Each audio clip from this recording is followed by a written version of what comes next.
आज नया चैप्टर बहुपद स्टार्ट करेंगे, तो पहले आज बहुपद के बारे में जानेंगे। रियल नंबर का सारा वीडियो मैंने डाल दिया है, मेरे चैनल पर जाएं और देखें। आज बहुपद है तो बहुपद के बारे में ज़रा जानते हैं। बहुपद होता क्या है? बहुपद निम्नलिखित प्रकार के होते हैं। एक पदीय बहुपद, एक पद ये बहुपद, जिस बहुपद में एक ही पद रहता हो उसे एक पदीय बहुपद कहते हैं। ये सब लिख लीजिएगा। एक पदीय बहुपद, जिस बहुपद में एक ही पद रहता है, एक पदीय बहुपद कहते हैं। जैसे एग्जाम्पल के तौर पर 4x², 4x, 2x, 3x³ 4x4, तो ये सब एक पदीय बहुपद हो गया। एक पदीय बहुपद जिसमें एक पद रहता है। अब द्विपदीय बहुपद, द्विपदी बहुपद, दो पद वाले बहुपद को द्विपदी बहुपद कहते हैं। तो दो पद वाले बहुपद को द्विपदी बहुपद कहते हैं। एग्जाम्पल के तौर पर जैसे ये सब सिर्फ याद कर लीजिए, ध्यान रखिए कि द्विपदी बहुपद किसको कहते हैं, एक पदी बहुपद किसको कहते हैं। तो द्विपदी बहुपद में जैसे हो गया 2x⁵ - 7x, इसमें दो पद है तो दो पदी हो गया। एग्जाम्पल के तौर पर एक और ले लीजिए 3x² + 6, ये हो गया आपका द्विपदी बहुपद। एक और एग्जाम्पल ले लेते हैं, यानी 2x⁴ - 7x, ये दो पदी बहुपद हो गया, या 7x², जो भी है ये दो पदी बहुपद हो गया। त्रिपदी बहुपद, त्रिपदी बहुपद, तीन पदों वाले बहुपद को त्रिपदी बहुपद कहते हैं। त्रिपदी बहुपद में क्या होता है? जिसमें तीन ठो पद होता है। जैसे 7x³ - 2x² + 3, तो इसमें तीन पद है। तो इसमें तीन पद है तो ये हो गया त्रि। जैसे 8x⁵ - 2x⁴ + 7, ये सब त्रि बहुपद है। ये सब एग्जाम्पल है, त्रि बहुपद है। ये जैसे 3x² + 5x - 3, ये त्रि बहुपद, ये बहुपद है, त्रि बहुपद। अब इसमें एक आता है बहुपद शून्य बहुपद। शून्य बहुपद, जिस बहुपद के सभी गुणांक शून्य होते हैं उसे शून्य बहुपद कहते हैं। शून्य बहुपद का एग्जाम्पल 0x² - 0, या फिर x² + 0, 0x² + 0, या फिर एग्जाम्पल के तौर पर 0x⁵ - 0 या 3, तो ये शून्य बहुपदीय है। अब एक होता है अचर बहुपद। अचर बहुपद क्या होता है? जिस बहुपद में सिर्फ एक ही पद हो जो किसी वास्तविक संख्या के बराबर हो उसे अचर बहुपद कहते हैं। अचर बहुपद जैसे 2, एग्जाम्पल के तौर पर 2 अचर बहुपद हो गया, -5 अचर बहुपद हो गया, √3 अचर बहुपद हो गया। ये तो अचर बहुपद हो गया, ये बहुपद ये हो गया। फिर अब आता है एक बहुपद में एक घातीय बहुपद। एक घातीय बहुपद, एक घात वाले बहुपद को एक घातीय बहुपद कहते हैं। जैसे फॉर एग्जाम्पल, जैसे एक घातीय बहुपद, जैसे ये 3x - 1, ये एक घातीय बहुपद है जिसके x पर एक घात हो, जैसे पावर एक हो, उसे एक घातीय बहुपद कहते हैं। जैसे 2x + 2, 3x + 4, ये सब एक घातीय है। जैसे इसके ऊपर x के पावर एक ही घात है तो एक घातीय बहुपद होगा। अब ये द्विपदीय बहुपद भी कह सकते हैं। ये एक x के पावर एक है इसलिए एक घातीय बहुपद हो गया। तो ये याद रखना है आपको।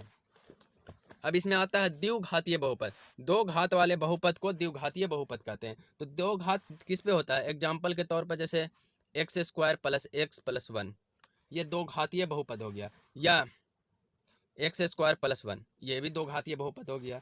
या 3x² + 4, ये भी दो घातीय बहुपद हो गया। ये सब एग्जाम्पल है। जैसे 3x² + 4x + 4, ये भी द्विघातीय बहुपद हो गया। अब त्रिघातीय बहुपद, त्रिघातीय बहुपद, तीन घात वाले बहुपद को त्रिघातीय बहुपद कहते हैं। जैसे 2x³ एग्जाम्पल, त्रिघातीय तीन घात वाले बहुपद को त्रिघातीय बहुपद कहते हैं। एग्जाम्पल 2x³ - 5x² + 3, ये तीन घात है ना, x के पावर 3 है ना, तो त्रिघातीय हो गया। दूसरा एग्जाम्पल देख लेते हैं तो x³ + 1, ये भी त्रिघातीय हो गया। तीसरा एग्जाम्पल देख लेते हैं 2x³, ये भी त्रिघातीय बहुपद हो गया। 2x³ - 5, ये भी त्रिघातीय बहुपद। तो ये सब त्रिघातीय बहुपद हो गए। अब चतुर्थ घातीय बहुपद, चतुर्थ घातीय बहुपद, चार घात वाले बहुपद को चतुर्थ घातीय बहुपद कहते हैं। चार घात, जैसे एग्जाम्पल के तौर पर, x⁴ + 1, ये चतुर्थ घातीय बहुपद है। 4, फिर एग्जाम्पल दूसरा हो जाएगा 2x⁴ - x³ + 2x² + x - 3। जैसे इसमें अधिकतम घात कौन है? 4 है तो 4 घातीय बहुपद हो गया। तो ये एग्जाम्पल के तौर पर हो गया आपको। अब इसका चैप्टर है, चैप्टर 2.1 चैप्टर है, देखते हैं 2.1 चैप्टर कहता क्या है। देखिए कह रहा है कि नीचे दिए गए बहुपद का आलेख को देखकर जांच करें कि एक घातीय है या द्विघातीय, या ना तो एक घातीय है और ना ही द्विघातीय। तो इसको आपको चेक करना है। तो इसका सीधा सीधी सिंपल सा ये है कि ये सीधा लाइन है, एकदम सरल रेखा में है। तो सरल रेखा में है तो एक घातीय हो गया।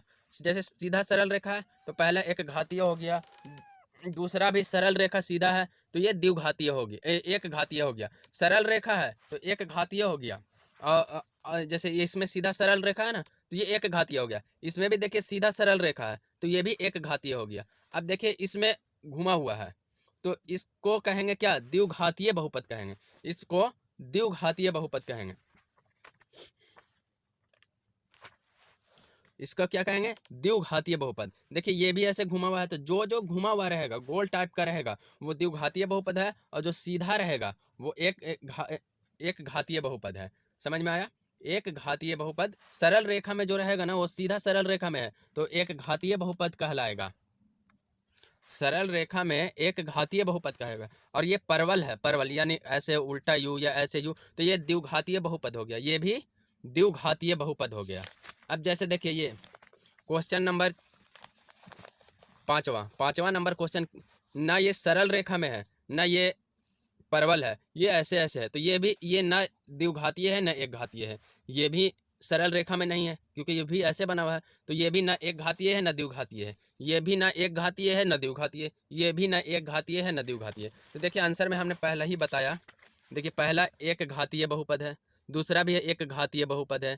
जैसे सरल रेखा है, सीधा सरल रेखा है ना, सीधा रेखा है तो एक घातीय है, और यू बना हुआ है या उल्टा यू या परवल, इसको परवल भी बोलते हैं, यू टाइप का है तो ये द्विघातीय है। देखिए तीसरा द्विघातीय है, चौथा भी द्विघातीय है, दोनों में यू टाइप का बना हुआ है। अब यहाँ पर देखिए इसमें पांचवा में कुछ नहीं, ऐसी बना हुआ है, न एक सरल रेखा है न ये है, तो इसमें ना एक घातीय है न द्विघातीय बहुपद है। तो इसको अगर लिखना होगा कि एक घातीय बहुपद है या द्विघातीय बहुपद है तो इसमें लिखेंगे चूंकि सरल रेखा है इसलिए एक घातीय बहुपद है, और चूंकि इस बहुपद का रेखा सरल रेखा है तो एक घातीय बहुपद है, और चूंकि परवल है, चूंकि रेखा परवल है ये इसलिए द्विघातीय बहुपद है। और इसमें लिखेंगे रेखा न सरल रेखा है न परवल है, न तो ये लिखाएगा न एक घातीय है न द्विघातीय बहुपद है। बस इसमें यही चीज़ है इस चैप्टर में, और कुछ है नहीं। अब देखिए अगला, इसमें बोल रहा है नीचे दिए गए चित्रों में y बराबर px आलेख में px एक बहुपद है, प्रत्येक स्थिति में शून्यांकों की संख्या ज्ञात करें। देखिए शून्यांक का संख्या इसमें ज्ञात करना है। इसमें शून्यांक का क्या करना है, संख्या ज्ञात करना है। तो इसमें कैसे संख्या ज्ञात करें, अब जितना, जैसे इसको कहते हैं एक्स अक्ष, इसको कहते हैं वाई अक्ष। आप लोग ग्राफ का जब पढ़ेंगे आलेख तो इसमें जैसे ये सीधा लाइन एक्स अक्ष होता है और ये सीधा लाइन वाई अक्ष होता है। ये सीधा लाइन वाई अक्ष है और ये सीधा लाइन एक्स अक्ष है। इसको एक्स कहते हैं, इसको एक्स डैश कहते हैं, इसको वाई कहते हैं, इसको वाई डैश कहते हैं।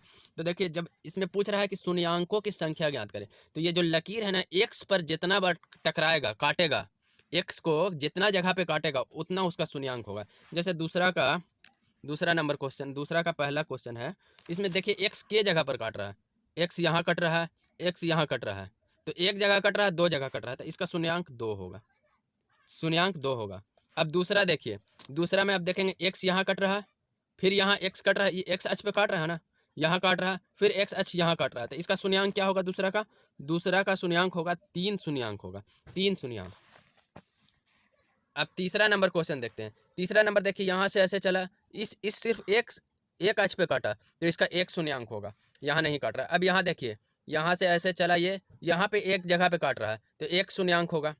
अब इसमें देखिए यहाँ से ये ऐसे चला तो एक जगह काटा, फिर यहाँ ये चला तो एक जगह काटा, तो इसका 2 शून्यांक होगा। इसमें भी देखिए, इसमें यहाँ से चला, एक जगह काटा, 1 शून्यांक होगा। तीसरा नंबर क्वेश्चन है कि निम्नलिखित चित्र में y बराबर px का आलेख दिया है जहां px एक बहुपद है, तो प्रत्येक स्थिति में शून्यांकों की संख्या ज्ञात करें। इसमें भी वही है, x जहां जहां टकराएगा उतना ही शून्यांक। देखो तीसरा का पहला देखिए, x अक्ष ये है, इस पर एक जगह काट रहा था, इसका शून्यांक कितना होगा, 1 होगा। देखिए तीसरा का पहला आंसर, शून्यांक 1 है ना, 1 आंसर।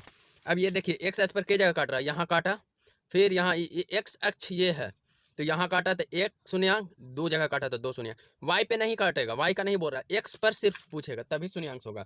तो देखिए एक जगह काटा, दो जगह तो दो शून्यांक हो गया, है ना।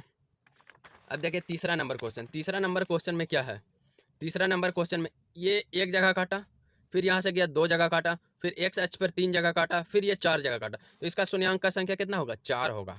और देखिए ये कहीं एक्स अक्ष पर काटिए नहीं रहा है, इसका शून्यांक का संख्या जीरो होगा। तो ये बस इतना ही है, चैप्टर ही था ये, और इस चैप्टर में कुछ है ही नहीं। यानी इसमें एक बार फिर से मैं बता देता हूँ कि सरल रेखा में है तो एक घातीय बहुपद होगा, और ये परवल है तो द्विघातीय बहुपद होगा। और न ये न सरल रेखा न परवल है तो न एक घातीय होगा न द्विघातीय होगा। अब इसमें शून्यांक पूछ रहा है तो एक्स अक्ष पर जितना जितना जगह काटेगा, ये एक्स अक्ष है ये वाई अक्ष है, जहाँ जहाँ काटेगा, जैसे यहाँ काटा तो एक जगह काटा और दो जगह एक्स अक्ष पर काटा तो द्वि शून्यांक दो होगा इसका। यहाँ देखिए एक्स अक्ष का एक जगह काट रहा है, दो जगह काट रहा है, तीन जगह काट रहा है, तो इसका शून्यांक तीन होगा। इसका एक जगह पर एक्स पर काट रहा था, इसका शून्यांक एक्स एक होगा, इसका शून्यांक भी एक होगा क्योंकि एक ही जगह काट रहा है। देखिए आंसर में तीसरा चौथा, दूसरा का तीसरा चौथा एक एक है। पांचवा नंबर देखिए यहाँ एक जगह काट रहा है, दो जगह, किधरियों का रहे लेकिन जहाँ जहाँ काटेगा एक्स अक्ष पर उतना ही शून्यांक होगा। इसी के साथ ये चैप्टर यहीं पर ख़त्म होता है। कल 2.2 बताएंगे। जय हिंद।